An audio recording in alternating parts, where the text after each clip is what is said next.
हमारे दोस्त मुसद्दिक मलिक साहब जो हैं वो कासिम खान से नाराज़ हैं। अली ज़फ़र साहब उनको डिफेंड कर रहे हैं, लेकिन मैं आपको ये बताना चाह रहा हूँ कि भारत के एक साबिक मेंबर ऑफ पार्लियामेंट हैं, राज्यसभा के रुकन हैं, उनका नाम है सुब्रमण्यम स्वामी, और ये एक एक्स फेडरल मिनिस्टर भी हैं और बड़े ही इंतहा पसंद नज़रियात के मालिक हैं। जो बीजेपी का नज़रिया है ये उससे भी ज़्यादा सख्त नज़रियात रखते हैं और बीजेपी से इनका ताल्लुक भी रहा है। इन्होंने अपने मुल्क के प्राइम मिनिस्टर नरेंद्र मोदी के बारे में कुछ ऐसी बातें कर दी हैं जो मुझे टीवी की स्क्रीन पर चलाते हुए भी थोड़ी सी शर्म आ रही है। लेकिन क्या करें कि मोदी साहब जो हैं उनके बारे में अब उनके अपने ही मुल्क से उनकी अपनी ही पार्टी के लोग कुछ बातें कर रहे हैं। और ये जो इंटरव्यू का मैं क्लिप आपको सुनाने लगा हूँ, ये जो इंटरव्यू किया है जिन साहब ने, उनको बाई फोर्स कहा गया कि हटा दो इसको, और उन्होंने यूट्यूब से हटा दिया है। लेकिन मुझे इंडिया से किसी ने भेज दिया है और ये बिल्कुल जेन्युइन क्लिप है, जरा सुने वो क्या कह रहे हैं।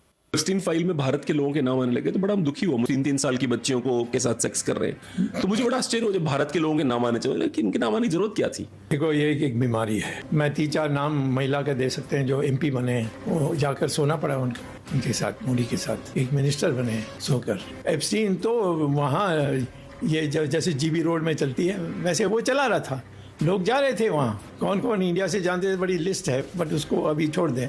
पहले बड़ा आदमी को पकड़ो।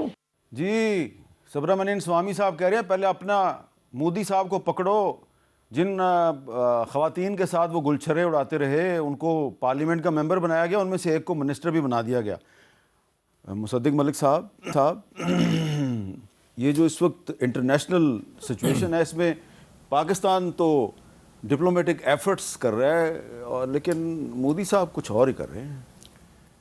क्या कहें मोदी साहब के मुतालिक, जिस शख्स को अपने बच्चे बच्चियों की परवाह नहीं, जो उनको जिस तरह कश्मीर में अपने बच्चे बच्चियां जो उनके साथ सलूक कर रहे हैं, जो मुसलमानों के साथ सलूक कर रहे हैं, गुजरात में जो वो कर चुके हैं, उसके बाद उनसे क्या आप उम्मीद लगाए बैठे हैं, क्या अच्छा और क्या बुरा।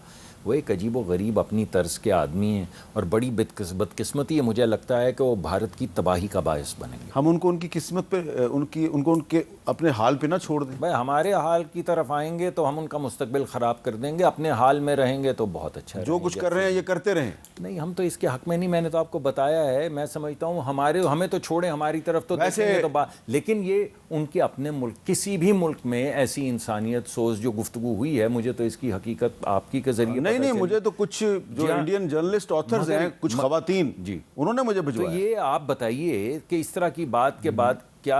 बहुत बहुत शुक्रिया मुसद्दिक मलिक साहब और अली ज़फ़र साहब, बहुत बहुत शुक्रिया।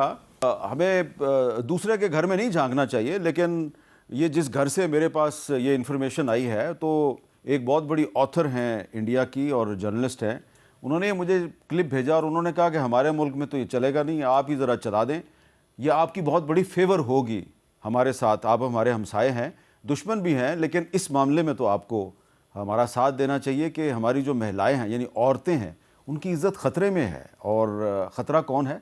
नरेंद्र मोदी।